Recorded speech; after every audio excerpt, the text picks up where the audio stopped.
आमीन. काबिल एहतराम नाज़िम जलसा फ़ज़ीलतुश्शैख़ तौहीद आलम सलफ़ी हाफ़िज़हुल्लाह व तवल्ला स्टेज पर तशरीफ़ फरमा उलमाए किराम, धन गंवा और इसके क़ुर्ब व जवार से आए हुए मुअज़्ज़ज़ सामीन हज़रात, इस्लामी बुज़ुर्गों, नौजवान दोस्तों, प्यारे बच्चों और पर्दा नशीन मेरी माँ और बहनों, रात काफ़ी हो चुकी है और इतनी पहर को तकरीर करने वाले को भी और तकरीर सुनने वाले को भी, दोनों को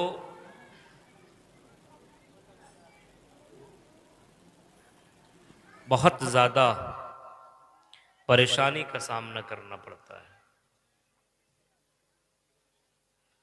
लेकिन शेख जो बता रहे थे कि जलसे वाली की मजबूरी हुआ करती है।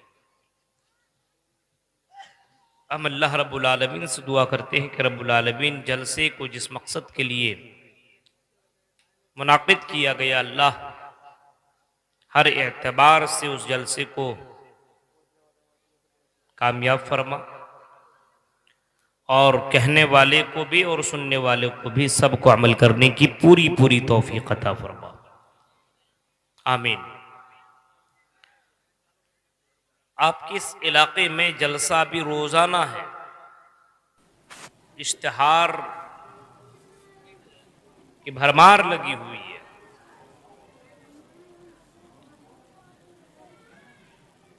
एक एक दिन में दो दो तीन तीन जलसे हो रहे हैं, तो जाहिर सी बात है कि पब्लिक उतनी ज़्यादा आ भी नहीं सकती है। और ठंड के मौसम में 12-1 बजे तक अगर कोई कुर्बानी दे रहा है और जलसे में आकर के अगर अपना वक्त दे रहा है, तो मैं समझ रहा हूं कि वो बहुत ज़्यादा कुर्बानी दे रहा है। 1-1, 2 बजे तक जागना बहुत आसान नहीं है। आज के दौर में जलसा के लिए, हाँ एक मकसद एक अलग सा है कि कुछ लोग जलसा को छोड़ करके किसी और मकसद के लिए अगर आते हैं तो जाहिर से बात है नीयत के एतबार से उसको अल्लाह रब्बुल आलमीन सवाब देता है। अगर उसकी नीयत जलसा सुनने की है तो उसको सवाब मिलेगा, और अगर उसके नीयत जलसा सुनने की नहीं है बल्कि किसी और मकसद के लिए आता है तो उसको सवाब की जगह गुनाह मिलेगा। यह सवाब की जगह जिस मकसद के तहत आया हुआ है उसको वो बदला मिलेगा। बहुत से लोगों का मकसद होता है कि भाई दुकान हम लगाएंगे, कुछ पैसा कमाएंगे, तो जाहिर सी बात है वो दुकान लगा करके रात भर जलेबी बेच रहा है, रात भर पकौड़ी बेच रहा है, रात भर खिलौने बेच रहा है, तो उसका एक मकसद है। और कुछ लोगों का मकसद है कि हम बैठ करके जलसा सुनेंगे और जो कुछ उलमा कहेंगे उसके ऊपर अमल करने की कोशिश करेंगे।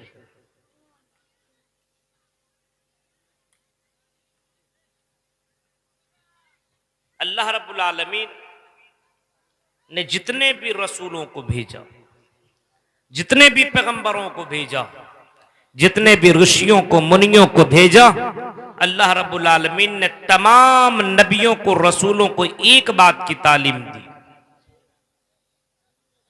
नूह अलैहिस्सलातु वस्सलाम से लेकर के जनाब मुहम्मदुर रसूलुल्लाह तक जितने भी रसूल आए उन तमाम नबियों को अल्लाह ताला ने एक बात की तालीम दी कि ऐ मेरे नबियों, ऐ मेरे रसूलों, ऐ मेरे पैगंबरों, अपनी कौम के लोगों को एक बात की तरफ बुलाओ, और वो बात यह है कि उनसे कहो कि अपनी जबान से ला इलाहा इल्लल्लाह का इकरार करो,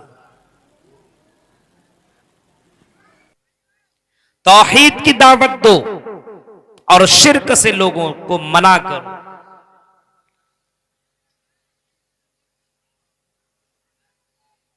तौहीद की तरफ बुलाने की कोशिश की तमाम नबियों ने। वलक़द बअसना फी कुल्लि उम्मतिन रसूलन अन इअ्बुदुल्लाह, हमने जितने भी रसूलों को, पैगंबरों को, ऋषियों को, मुनियों को दुनिया में भेजा, जितने भी रसूल, पैगंबर, ऋषि मुनि रोए जमीन के अंदर आए, उन तमाम नबियों का भेजने का मेरा मकसद, उन तमाम रसूलों को दुनिया में भेजने का मेरा मकसद यही था, अनिबुदुल्लाह, कि वो रसूल, वो पैगंबर, वो ऋषि मुनि ये लोगों से बताएं कि एक अल्लाह की इबादत करो। अनिबुदुल्लाह, जब भी तुम्हें इबादत करो एक अल्लाह की इबादत करो, रुको करो, सजदा करो, क़याम करो, जो भी करो सिर्फ अल्लाह के लिए किया करो। वजतनिबुत तागूत, और तुम शिर्क से अपने आप को बचाओ।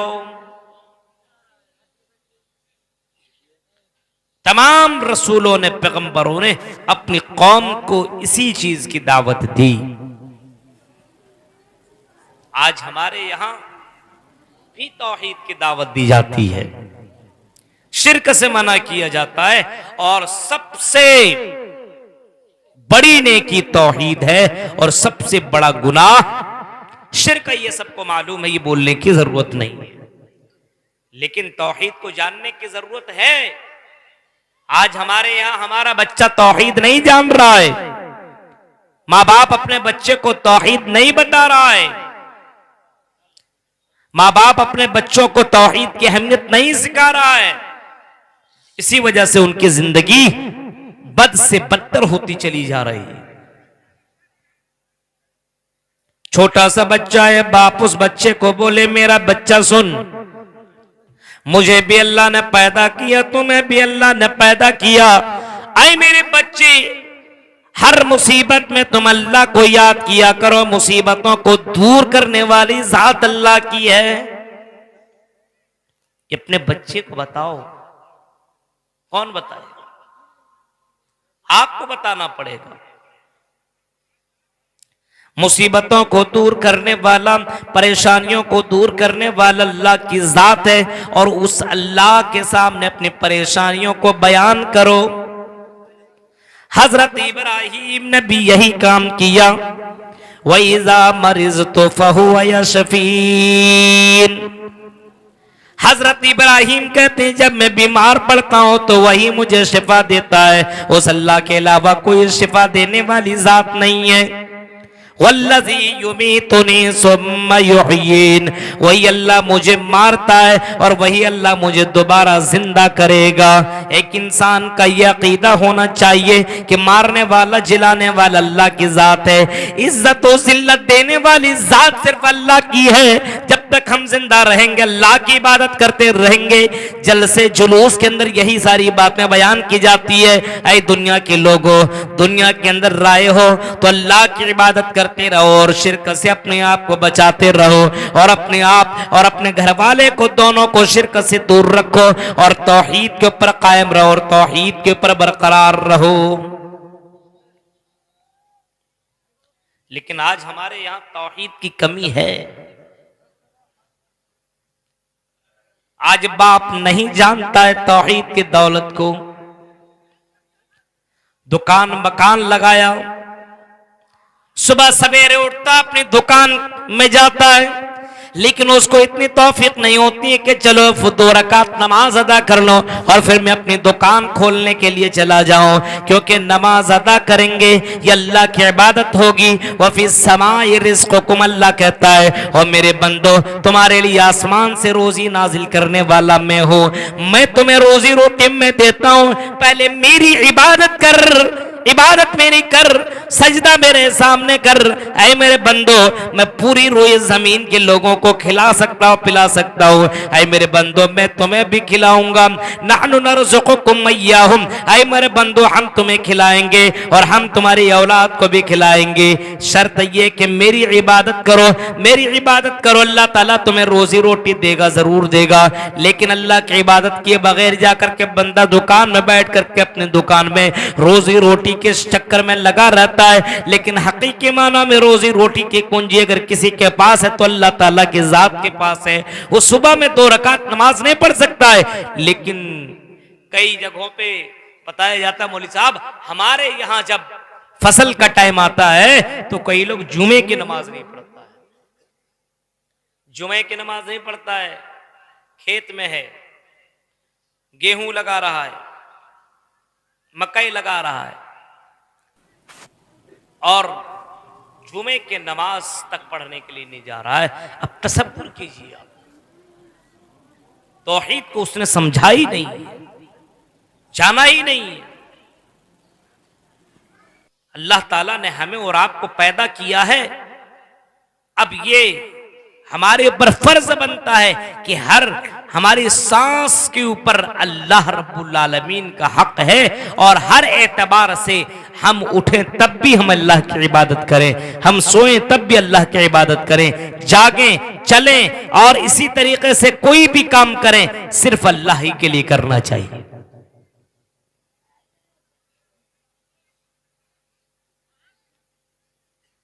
लेकिन उसकी कमी है। मदरसों में भेज दिया अपने बच्चों को तो मदरसों में ये बात बताई जाती है और सिखाया जाता है,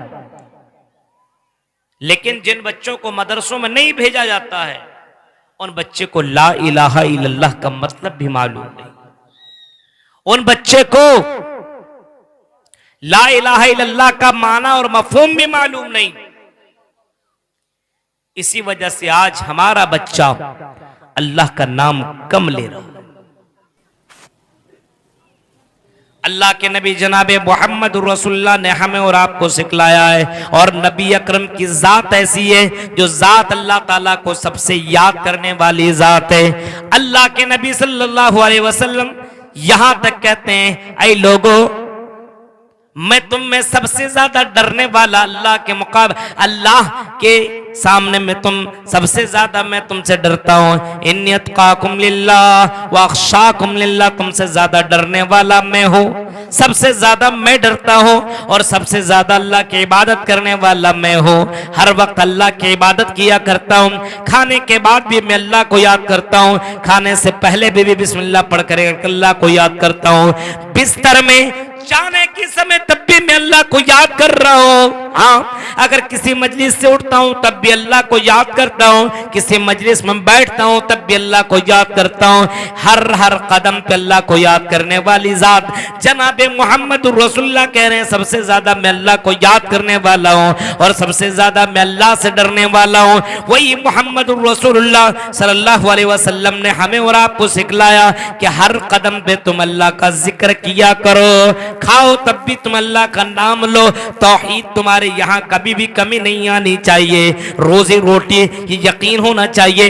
दुकान में बैठने से पहले ये तुम्हें यकीन होना चाहिए कि अल्लाह ताला रोजी रोटी देगा और दे करके रहेगा। उसी अल्लाह ने हमें पैदा किया है और हमारी रोजी रोटी का मालिक अल्लाह की जात है। बंदा इस बात के ऊपर यकीन करे कि अल्लाह ताला रोजी रोटी जरूर देगा। तौहीद के ऊपर बरकरार रहे और शिर्क से दूर रहे। अपनी दुकानों के अंदर कुरान की आयत लटका दिया, बाबाओं की तावीज लटका दिया और बाबाओं की तावीज लटकाने के बाद सोचता है अब तो मैं करोड़पति बन जाऊंगा, अब तो हमारी दुकान जबरदस्त तरीके से चलेगी। मेरे भाइयों, यकीदा सरासर गलत है। यकीदा शिर्क के ऊपर मुब्तला है।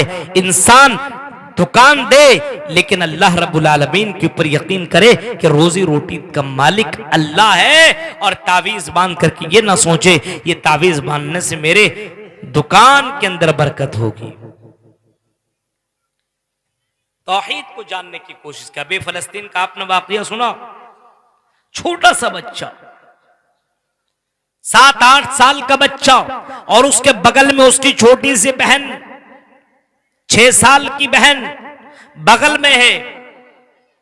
और जब बमबारी हुई फलस्तीन के अंदर, जब इजराइलियों ने वहां के लोगों ने जब फलस्तीन के ऊपर हमला किया तो उसी हमले के अंदर उसकी बहन भी जख्मी हो गई। जरा धनगामा के लोगों, तौहीद को जरा देखो, तौहीद की अहमियत को फलस्तीन के बच्चों ने कितना समझा, वहां के लोगों ने तौहीद की अहमियत को किस तरीके से जाना। उसकी बहन जख्मी है, सांसें चल रही है, आखिरी सांस ले रही है, अब न तब उसकी रूह निकलने वाली है। उसका भाई 8-9 साल का भाई बगल में बैठा हुआ है और अपनी बहन को देख रहा है, सिसकती हुई जा रही है, रूह निकलने को तैयार है। लेकिन भाई ऐसे वक्त में अपनी बहन को ये नहीं कह रहा है और मेरी बहन रोने की जरूरत नहीं, घबराने की जरूरत नहीं और ये वो करने की जरूरत नहीं। लास्ट में आखिरी समय वो 8-9 साल का भाई अपनी बहन से कहता है, ओ मेरी बहन अपनी जबान से पढ़ो, अशहदु अल्ला इलाहा इल्लल्लाह व अशहदु अन्ना मुहम्मदर रसूलुल्लाह। आई मेरी बहन अपनी जबान से ला इलाहा इल्लल्लाह पढ़ लो और इसी के ऊपर अगर तुम्हारी मौत हो गई, आई मेरी बहन तू जन्नत के अंदर दाखिल होगी। क्योंकि अल्लाह के नबी का यही जुमला है, मन कान आखिर कलामे ला इलाहा इल्लल्लाह दखल जन्ना। जिसकी जबान से ला इलाहा इल्लल्लाह आखिरी में निकला वो आदमी एक ना एक दिन जन्नत के अंदर दाखिल होगा। एक छोटा सा बच्चा ला इलाहा इल्लल्लाह पढ़ा रहा है, 8-9 साल का बच्चा, उसको मालूम है तौहीद की अहमियत, ला इलाहा इल्लल्लाह की अहमियत। ए मेरी बहन, आपको घबराने की जरूरत नहीं, ला इलाहा इल्लल्लाह पढ़ती रहो। हमारे यहां ये मालूम है, बड़े बाप को मालूम नहीं है, उसकी मां को मालूम नहीं है कि ला इलाहा इल्लल्लाह का पावर कितना जबरदस्त है। जरा तसव्वुर कीजिए मेरे भाइयों, इसका पावर अल्लाह के नबी सल्लल्लाहु अलैहि वसल्लम ने फरमाया था। इमाम अहमद इब्न हंबल ने अपने मुस्नद के अंदर इस वाक़ये को नकल किया है कि कयामत का दिन होगा, मैदान महशर का वो जबरदस्त महफिल सजी हुई होगी, सारे लोग मौजूद होंगे। अल्लाह ताला ऐसे दौरान में एक आदमी को बुलाएगा और उससे पूछेगा इधर आओ। वो आदमी आएगा और उससे अल्लाह ताला कहेगा तुम जरा बताओ, तुम अपनी नेकियों को बताओ। वो नेकियां दिखा नहीं पाएगा, बुराइयों को अल्लाह ताला उसके बुराइयों को लाएगा और एक एक रजिस्टर इतने बड़े बड़े होंगे, जहां तक उसकी निगाह पहुंचेगी वहां तक उसके गुनाह लिखे हुए होंगे। इतना बड़ा बड़ा रजिस्टर होगा, यानी इतने बड़े बड़े रजिस्टर के अंदर उसके गुनाह दर्ज होंगे, लिखे हुए होंगे। अल्लाह ताला उसके गुनाहों के रजिस्टर को लाने का फरिश्ते को हुक्म देगा। 1 नहीं, 2 नहीं, 3 नहीं, 4 नहीं, 5 नहीं, 6 नहीं, बल्कि 99 सिजिल्लन 99 रजिस्टर को लाया जाएगा और 99 रजिस्टर को लाने के बाद तराजू के एक पल्ले पर रख दिया जाएगा और अल्लाह ताला फरमाएगा, ऐ मेरे बंदे जरा ये बताओ क्या हमारे फरिश्ते ने तुम्हारे पर तो जुल्म नहीं किया है? कहीं ऐसा तो नहीं कि तुमने इतना गुनाह नहीं किया और मेरे फरिश्ते ने लिख दिया है? ऐसा तो नहीं है। फरिश्ता कहेगा नहीं, वो बंदा कहेगा नहीं अल्लाह ये गुनाह जो लिखा हुआ ये वाकई मैंने किया है। तो अल्लाह कहेगा तुम्हारे पास कोई नेकी है? वो जवाब देगा इन तमाम गुनाहों के सामने एक आध दो नेकी किस काम की?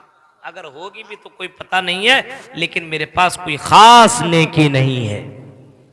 तो अल्लाह रब्बुल आलमीन एक बिताका एक कार्ड निकालेगा और उसके अंदर ला इलाहा इल्लल्लाह लिखा हुआ होगा, अशहदु अल्ला इलाहा इल्लल्लाह लिखा हुआ होगा और उस कार्ड को तराजू के दूसरे पल्ले में जैसे अल्लाह ताला डालने का रखने का हुक्म देगा, वैसे ही ये 99 रजिस्टर वाला पल्ला अचानक ऊपर उठ जाएगा और ला इलाहा इल्लल्लाह का पल्ला झुक जाएगा, यानी ला इलाहा इल्लल्लाह का ये पल्ला भारी पड़ जाएगा और वो 99 रजिस्टर जिसके अंदर गुनाह लिखे हुए होंगे वो हल्के हो जाएंगे। अल्लाह कहेगा मेरे बंदे ये तौहीद का पावर है, ये ला इलाहा इल्लल्लाह जो तुमने अपनी जिंदगी में इकरार किया था और इसी के ऊपर तुम जमे रहे, तुमने शिर्क नहीं किया, तुमने अल्लाह को छोड़ करके तुमने किसी की इबादत नहीं की। जब भी तुमने इबादत की अल्लाह के सामने तुमने सर झुकाया, अल्लाह ही से तुमने मांगा, तौहीद को तुमने जाना और तौहीद के ऊपर तुम जमे रहे और उसी के ऊपर तुम्हारी मौत हुई। ये तौहीद का पावर है, तमाम गुनाह हल्के पड़ गए और ये ला इलाहा इल्लल्लाह ये भारी पड़ गया और फरिश्तों से हुक्म देगा, आई मेरे फरिश्तों इस बंदे को उठाओ और जन्नत के अंदर दाखिल कर दो। ये जरा देखिए आप, ये फलस्तीन का बच्चा जानता है ला इलाहा इल्लल्लाह की अहमियत? हमारे यहाँ का बच्चा जानता है? हमारे यहाँ के बच्चे को दूसरी चीजें मालूम है। मोबाइल के अंदर कौन कौन से गेम अभी काम कर रहा है, हमारे बच्चे को मालूम है मोबाइल किस तरीके से चलाया जाए, हमारे बच्चों को मालूम है कि किस तरीके से दूसरों को चूना लगाया जाए, किस तरीके से डकैती की जाए, चोरी की जाए, किस तरीके से बेईमानी की जाए और किस तरीके से गलत काम किया जाए, यह हमारे बच्चों को मालूम है। तौहीद की अहमियत हमारे बच्चों को पता नहीं।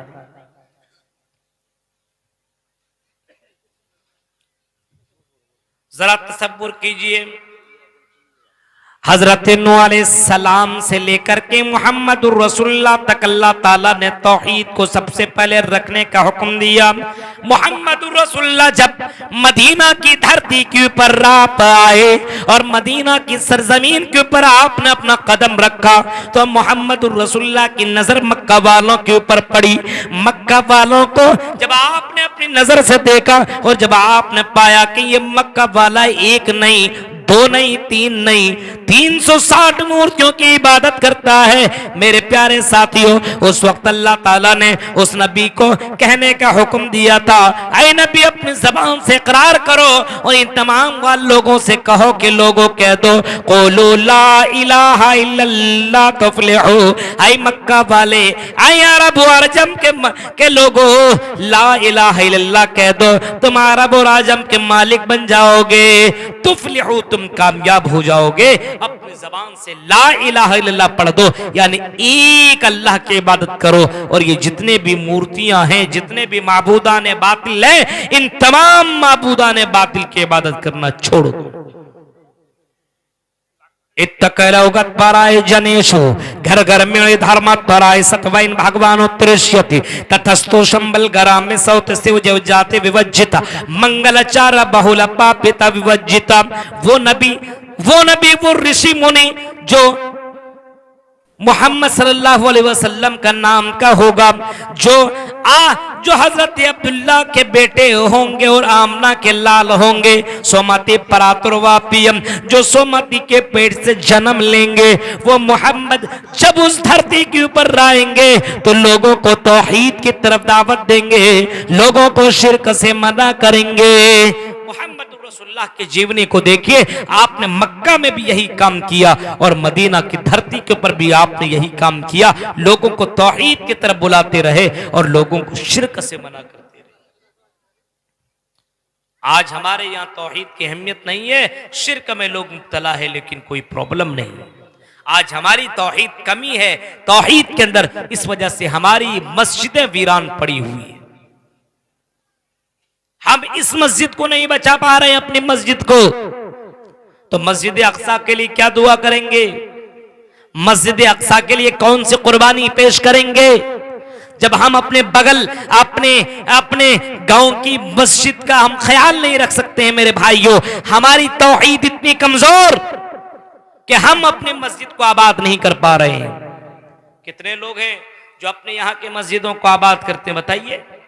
ये पूरी रात सुनने वाले तकरीर, जलसे के अंदर शिरकत करने वाले तकरीर को इतनी तौफीक नहीं होती है कि चलो फजर की 2 रकात नमाज पढ़ के हम सोएंगे, क्योंकि मेरे भाइयों तौहीद की कमी अपने यहां मौजूद है।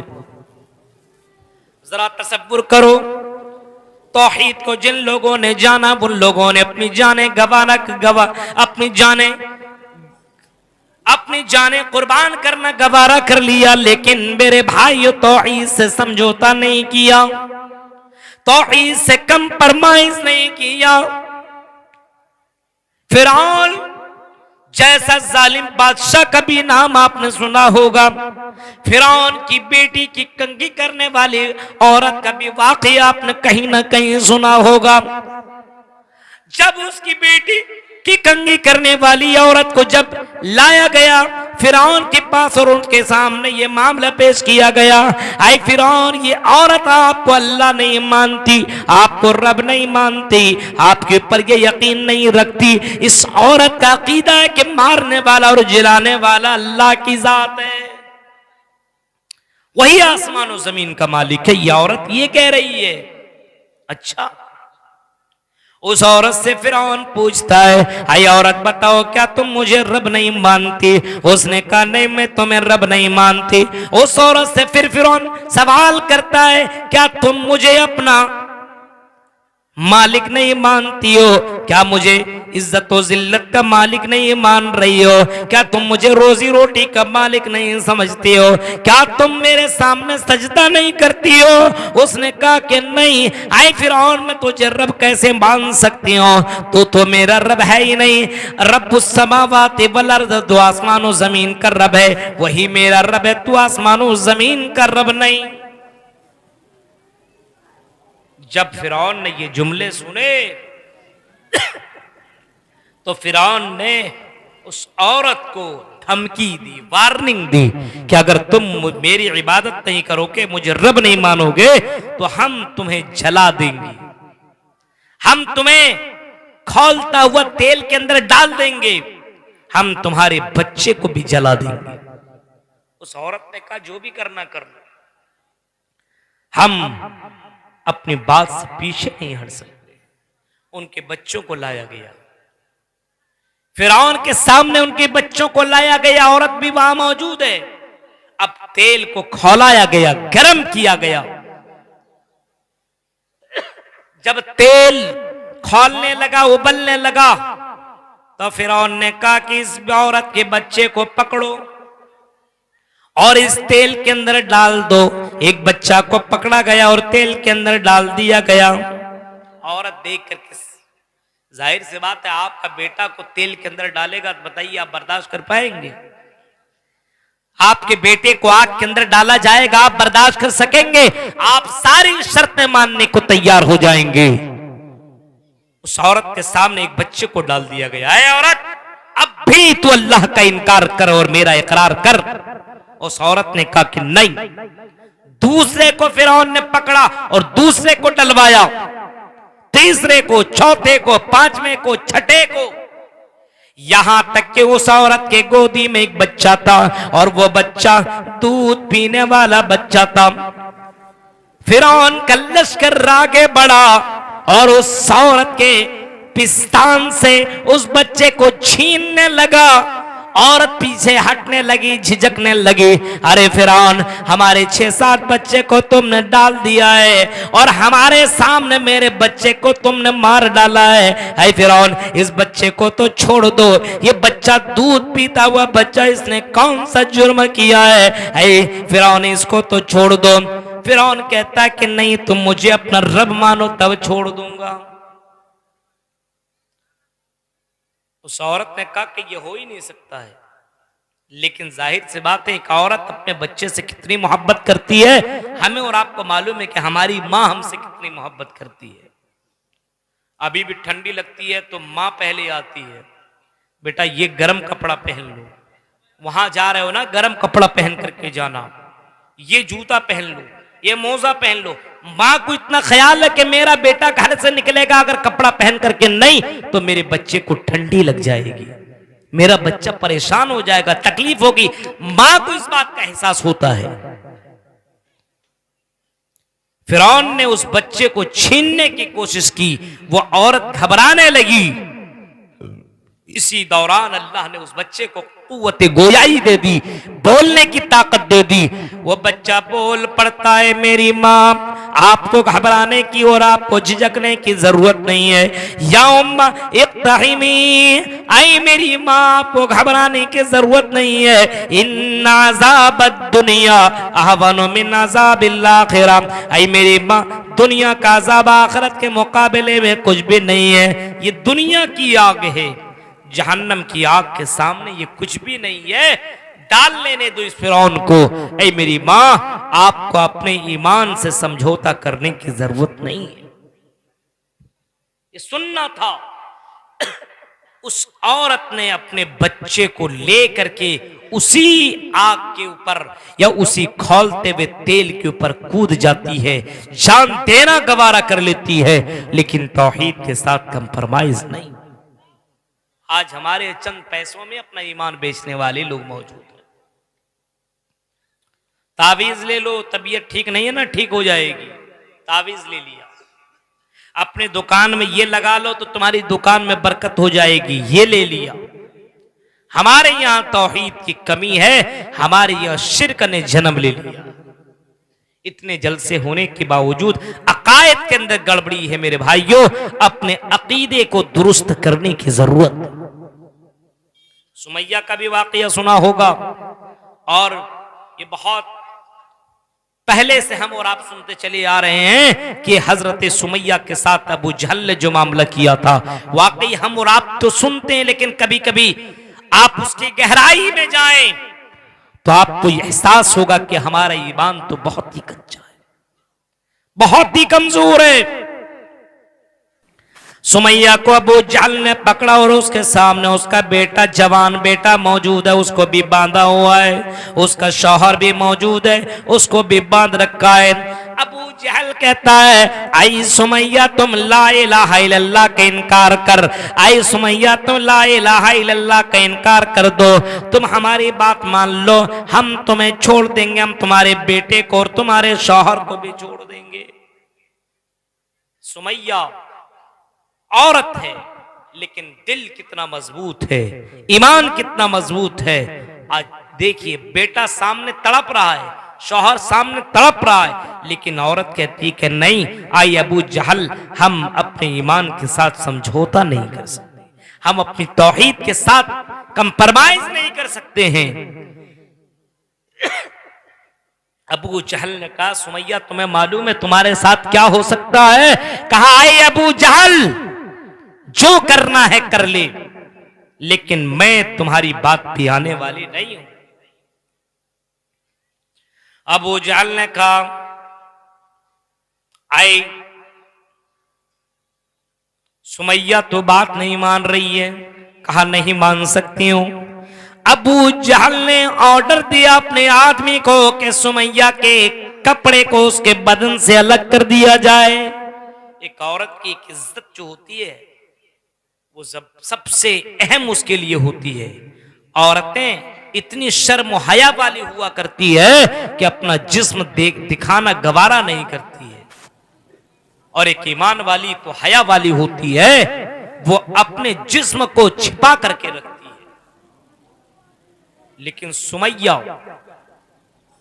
के इस हालत को देखिए आप। अबू जहल ने जैसे हुक्म दिया, एक आदमी आगे बढ़ा और सुमैया के कपड़े को अलग करता गया। सुमैया को नंगा कर दिया गया।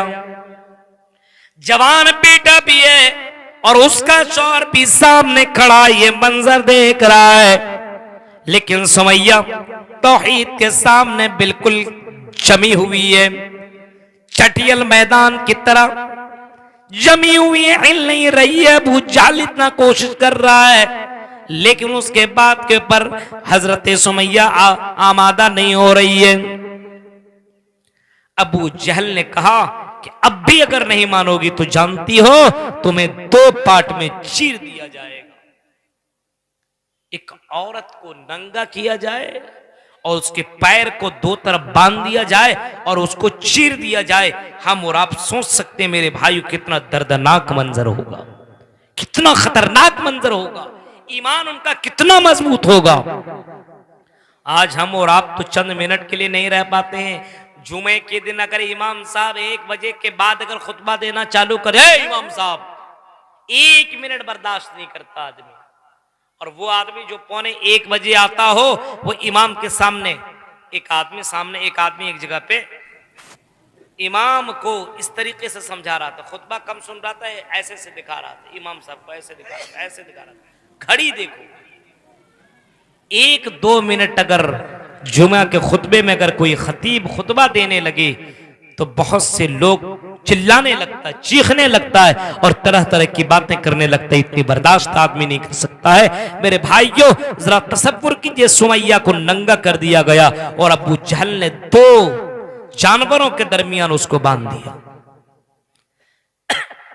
अब अबू जहल कहता है, सुमैया अगर अब भी तुमने इनकार न किया तो आए सुमैया, हम तुम्हें 2 पार्ट में बांट देंगे, हम तुम्हें टुकड़ा कर देंगे। सुमैया कहती है, आई अबू जहल जो करना है कर दो, लेकिन हम अपने ईमान के साथ समझौता नहीं कर सकते, हम अपने तौहीद के साथ कोई समझौता नहीं कर सकते। उस सुमैया को मालूम है, वो जान रही है ला इलाहा इल्लल्लाह के ऊपर मरने वाला जन्नत में जाएगा, क्योंकि अल्लाह के नबी ने फरमाया अगर कोई आदमी ला इलाहा इल्लल्लाह के ऊपर अगर इंतकाल करता है, तौहीद के ऊपर मरता है, मम माता ला युशरिक बिल्लाह दखलल जन्नह, अल्लाह के नबी फरमाते हैं अगर कोई आदमी ऐसी हालत में मरता है कि वो शिरक नहीं करता, तौहीद के ऊपर बरकरार रहता है, तो अल्लाह के नबी का ये फरमान है दखलल जन्नह, वो एक न एक दिन जन्नत के अंदर दाखिल होगा, जन्नत के अंदर जरूर बजरूर जाएगा। सुमैया को ये हदीस मालूम है, सुमैया ये जान रही है कि मेरे नबी ने जो जुमले कहे हैं वो अल्लाह के नबी झूठ नहीं बोलते, वही बोलते हैं जो अल्लाह बुलवाता है। अबू जहल ने बहुत कोशिश की लेकिन सुमैया ना मानी और सुमैया अपने बात के ऊपर जमी रहे। अबू जहल ने दोनों जानवर वाले को ऑर्डर दिया, एक पश्चिम की तरफ निकल पड़ो और एक पूरब की तरफ निकल पड़ो। दोनों जानवर अपने अपने सिमत में निकल पड़े और सुमैया को 2 पार्ट में चीर दिया गया। लेकिन सुमैया की जबान से ला इलाहा इल्लल्लाह के अलावा दूसरा जुमला नहीं निकला और ये अबू जहल की बातों में ना आया। आज हमारे यहाँ तौहीद कितनी कमी है, इसी वजह से हमारे यहाँ बुराइयां हैं। जो बुराइयां हम और आप देख रहे हैं ना अपने समाज के अंदर, तौहीद की कमी की वजह से है। अल्लाह के ऊपर अगर ईमान हो, अल्लाह से डर हो, तो आदमी हर बुराई से बचेगा। तौहीद जिसकी जितनी मजबूत होगी, याद रखो मेरे भाई, उसका हर मामला उतना मजबूत होगा। अल्लाह से जो जितना डरने वाला होगा, बुराइयों से भी उतना संभलने वाला होगा। अल्लाह के ऊपर जिसको जितना यकीन होगा, जो जानता होगा कि अल्लाह ताला मेरी जिंदगी को जानने वाला, मेरी जिंदगी का मालिक है, रात की तारीकी में भी वो गलत काम करने से बचेगा और दिन के उजाले में भी गलत काम करने से बचेगा। हाँ, वो आदमी हलाल और हराम की भी तमीज करेगा, उसको मालूम होगा इंदहु अलीमुम बिज़ाति सुदूर, मेरा अल्लाह मेरे दिल की धड़कन को जानने वाला है। अगर मैंने कोई गलत काम किया तो अल्लाह ताला को यहाँ मुझे जवाब देना पड़ेगा। इस वजह से बंदा अपने कदम को फूंक फूंक करके रखता है। जिसकी तौहीद जितनी ज्यादा मजबूत होगी मेरे भाइयों, उसका ईमान उतना मजबूत होगा और वो अल्लाह से उतनी ही ज्यादा डरने वाला होगा। तौहीद वाला, जिसकी तौहीद जितनी ज्यादा मजबूत होगी उसका ईमान उतना पक्का होगा और वो आदमी अल्लाह ताला से उतना ही ज्यादा डरने वाला और उतना ही ज्यादा इबादत करने वाला होगा। इसका मतलब अगर हमारी मस्जिद अगर वीरान है तो हमारे अंदर तौहीद की कमी है। अब आप अपने आप को अहले हदीस कह रहे हो तो कहो, लेकिन अगर मस्जिदें वीरान है तो तौहीद की कमी है। हमारे यहाँ शिर्क ने जन्म ले लिया है। मेरे भाइयों, इसको भी आप याद रखिए, इस बात को भी आप जहन के अंदर डाल लीजिए। शिर्क सिर्फ इसको नहीं कहते हैं कि कोई आदमी मूर्ति के सामने सजदा करे। शिर्क सिर्फ इसको नहीं कहा जाता है कि कोई आदमी कब्र के सामने जाकर के सजदा करे, टेक लगाए और किसी मजार के सामने जाकर के बेटा बेटी मांगे, किसी मूर्ति के सामने बेटा बेटी मांगे। शिर्क इसको सिर्फ नहीं कहा जाता है, शिर्क इसको भी कहा जाता है मेरे भाइयों कि कोई आदमी, शिर्क इसको भी कहा जाता है कि आदमी अपनी जिंदगी के अंदर अपनी दुकान के अंदर बैठता हो और जब मुअज्जिन की अजान की आवाज आती हो और आदमी नमाज पढ़ने के लिए ना जाता हो, सोचता हो अगर मैं नमाज पढ़ने के लिए गया तो कहीं कोई कस्टमर ना जाए और कस्टमर यहाँ आएगा और यहाँ मेरी दुकान बंद रहेगी तो मेरा फायदा खत्म हो जाएगा। शिर्क इसको भी कहा जाता है कि अल्लाह को छोड़ करके ये आदमी किसी और चीज के ऊपर भरोसा करने लगे और दुकान में बैठ करके टाइम पास करने लगे और मस्जिद के अंदर भी ना जाए। ये भी शिर्क है कि तुमको अल्लाह के ऊपर भरोसा और यकीन नहीं है कि मस्जिद के अंदर मैं जाऊंगा और यहां मेरा कोई कस्टमर आ जाएगा तो मेरी दुकानदारी के अंदर कमी हो जाएगी। अगर अल्लाह के ऊपर भरोसा और यकीन होता दुकानें बंद कर लेते और आप मस्जिदों की तरफ निकल जाते। आज भी कई जगहों पे आपने देखा होगा, कई जगहों पे, आप इस इलाके की मैं बात नहीं कर रहा हूं, दूसरी जगहों में ऐसे भी लोग होते हैं जो अपने खादिम से कहते हैं तो तुम दुकान में बैठो, मैं अभी आता हूं नमाज पढ़ करके, आजान हो चुकी है। वो दुकान छोड़ करके मस्जिदों की तरफ निकल जाता है। उसको यकीन है कि रोजी रोटी का मालिक अल्लाह है, जितना मेरे हिस्से में कमाई लिखा होगा उतना ही मैं कमाऊंगा, उससे ज्यादा मेरी कमाई नहीं हो सकती। तो हमारे यहां तौहीद की कमी है। शिर्क ने जन्म ले लिया है और शिर्क के अलावा बहुत सी बुराइयों ने जन्म लिया है, लेकिन शिर्क ने ज्यादा जन्म ले लिया है। आई मुसलमानों सुनो, अल्लाह के नबी ने अपने सहाबा से कहा था, आई मुआज़ इब्न जबल सुनो, तुम शिर्क मत करना। आई मुआज़ इब्न जबल तुम शिर्क मत करना, ला तुशरिक बिल्लाह। आई माज तुम अल्लाह के अलावा किसी को शरीक मत करना, अल्लाह के अलावा किसी के सामने तुम सजदा मत करना, शिर्क मत करना। आई माज तुम्हें कत्ल कर दिया जाए, तुम्हें जला दिया जाए, तुम्हें बोटी बोटी भी कर दिया जाए, शिर्क मत करना। ये अल्लाह के नबी हजरत मुआज़ इब्न जबल को सिखा रहे हैं और हजरत मुआज़ इब्न जबल को बता रहे हैं। आई मुसलमानों, आज हमारे अंदर तौहीद की कमी आ चुकी है और हमारे यहाँ शिर्क ने जन्म ले लिया है। आज मुसलमान होकर के बे मुसलमान नहीं है। आज मेरे भाइयों, हमारे यहाँ शिर्क ने जन्म ले लिया है और आज हम दूसरे गलत तरीकों के अंदर आज मुब्तला हो चुके हैं। मेरे भाइयों, आज हमारे अंदर अकायद के अंदर गड़बड़ी आई तो आई कैसे? इतने जलसे होने के बावजूद भी अगर हमारे यहाँ शिर्क हो रहा हो तो बताइए आप, कोई ऐसा गांव और ऐसी बस्ती है जहां पे जलसा नहीं होता है? आपकी इस कटिहार और पूर्णिया के एरिया में बताइए। एक एक गांव के अंदर दो दो जलसे होते हैं, एक ठंडी के शुरू में और एक गर्मी के शुरू में। कुछ जगहों में ऐसे होते हैं कि दो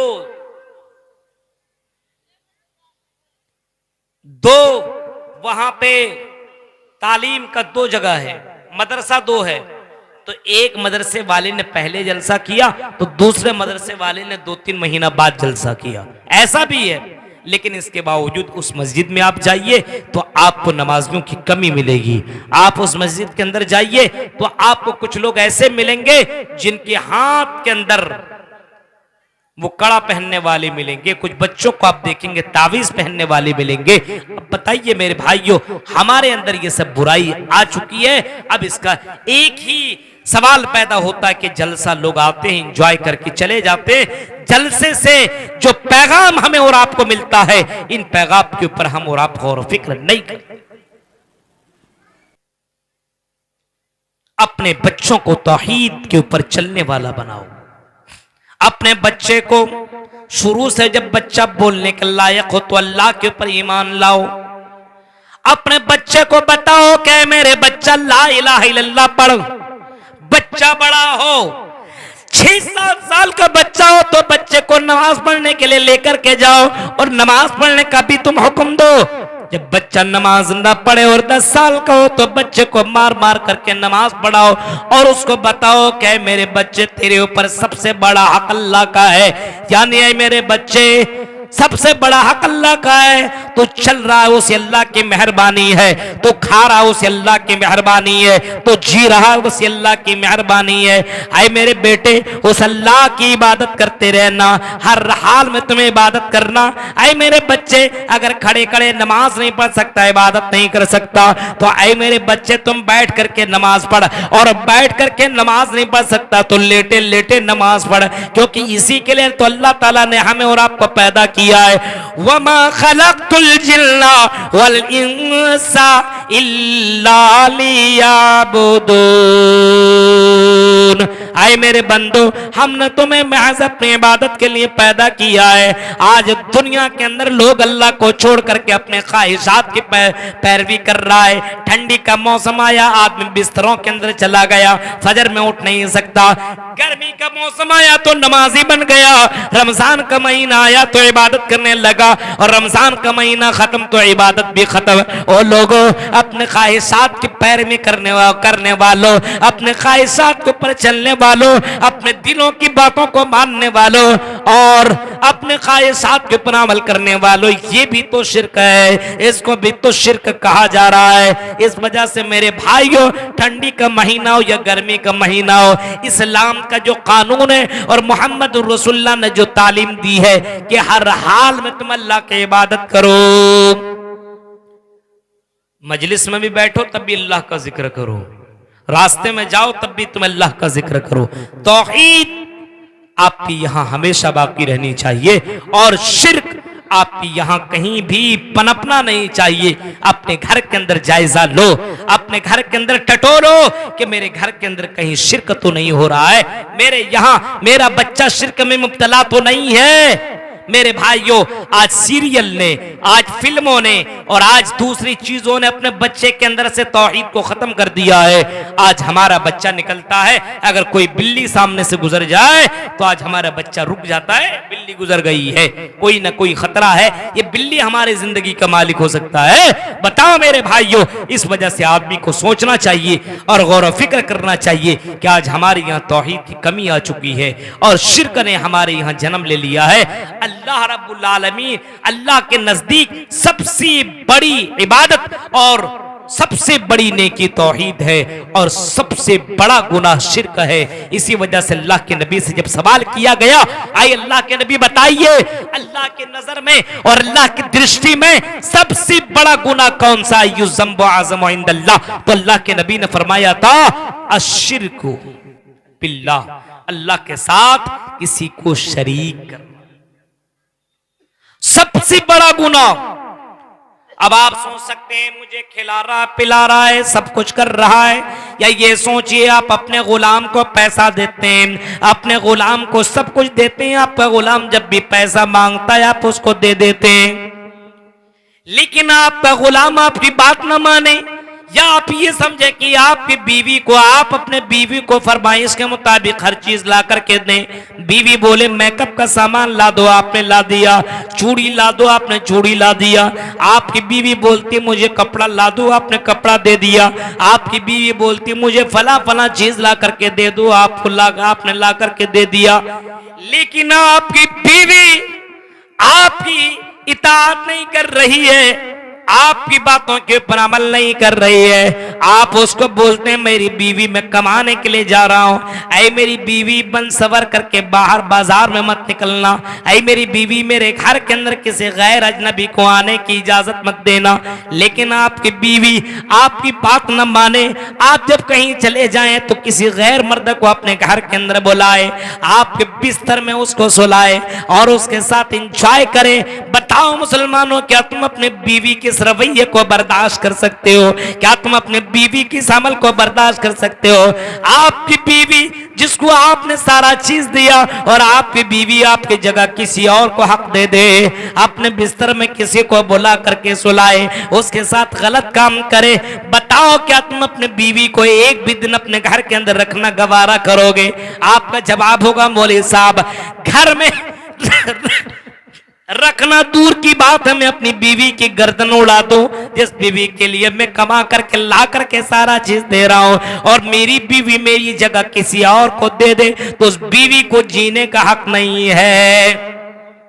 अब बताओ, जब तुम अपने बीवी को अपने घर के अंदर एक दिन रखना गवारा नहीं कर सकते हो, क्यों? क्योंकि आपकी बीवी ने आपके फरमा बरदारी न की। आपकी बीवी को आपने कपड़ा दिया, मकान दिया, आपने अपने बीवी को जेवर दिया, आपने उसको मेकअप का सामान दिया, लेकिन आपकी बीवी आपकी बात न मानी, जिसकी वजह से आपने अपनी बीवी को या तो तलाक दे दिया या तो अपने घर से धक्के मार करके भगा दिया। अब बताओ, जो अल्लाह हमें सांस भी दे रहा है, रोजी रोटी भी दे रहा है, हम चल रहे हैं उसी अल्लाह की मेहरबानी है, हम खा रहे हैं उसी अल्लाह की मेहरबानी है, हम जी रहे हैं उसी अल्लाह की मेहरबानी है। मेरे भाइयों, अब इसके बावजूद हम अल्लाह के सिवा किसी और की इबादत करें, किसी और के सामने सजदा करें, किसी और से लौ लगाएं, किसी और के सामने मांगे और मज़ारों के सामने चादर चढ़ाएं, बताओ क्या अल्लाह ये बर्दाश्त कर सकता है? मेरे भाइयों, इसी वजह से अल्लाह ताला का ये फरमान है,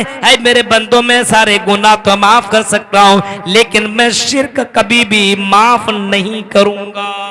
मेरे भाइयों, तो तौहीद को जानने की कोशिश कीजिए और शिर्क के नुकसानात को समझिए और अपने यहां से शिर्क को खत्म कीजिए और अल्लाह की जात के पर पूरा भरोसा कीजिए कि जिस अल्लाह ने हमें पैदा किया है वही रोजी रोटी देगा और वही अल्लाह इस बात पर कादिर है कि रोजी रोटी दे सकता है। लेकिन मेरे भाइयों, अल्लाह के पर पूरा ईमान और पूरा यकीन होना चाहिए। जो लोग अल्लाह के पर ईमान और यकीन नहीं कर सकता है, मेरे भाइयों आप समझ जाइए उसका ईमान कच्चा है।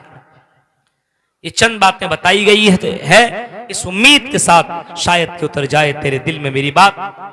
भाई रात 3 बजे अब धीरे धीरे लाइट बुझने लगी। अब यहाँ पे लड़के भी हैं, बच्चे भी हैं, बच्चियां भी हैं। अब कहाँ गए ये जनरेटर वाला? ऐसा लग रहा है मेरी कैसेट बज रही है। तो ये चंद बातें बताई गई आपके सामने। तौहीद को समझिए और अपने बच्चे को दरमियान, अपने बच्चों के सामने तौहीद की अहमियत को उजागर करने की कोशिश कीजिए और शिर्क को अपने यहां से खत्म कीजिए। ठंडी का महीना आए तो आए, लेकिन अपने दिल के अंदर ये बैठाइए कि हम नमाज कभी भी नहीं तर्क करेंगे, हम अल्लाह की इबादत करते रहेंगे। गर्चे हमारी गर्दन कटे कटे, गर्चे हमें परेशानी हो, लेकिन इसके बावजूद हम तौहीद के अंदर कोई कंप्रोमाइज नहीं कर सकते हैं। रब्बुल आलमीन से दुआ है, रब्बुल आलमीन जो बातें बताई गई अल्लाह इन बातों के ऊपर हम सबको अमल करने की तौफीक अता फरमा। रब्बुल आलमीन जब तक तो हमें जिंदा रख, तौहीद के ऊपर जिंदा रख। जब भी हमारा खात्मा हो, इलाहुल आलमीन तौहीद के ऊपर खात्मा हो। इलाहुल आलमीन जो लोग दुनिया से जा चुके अल्लाह उन्हें गड़बड़ करबड़ जन्नत नसीब अता फरमा। आमीन। व आखिर दावाना अल्हम्दुलिल्लाहि रब्बिल आलमीन। अस्सलामु अलैकुम व रहमतुल्लाहि व बरकातहू।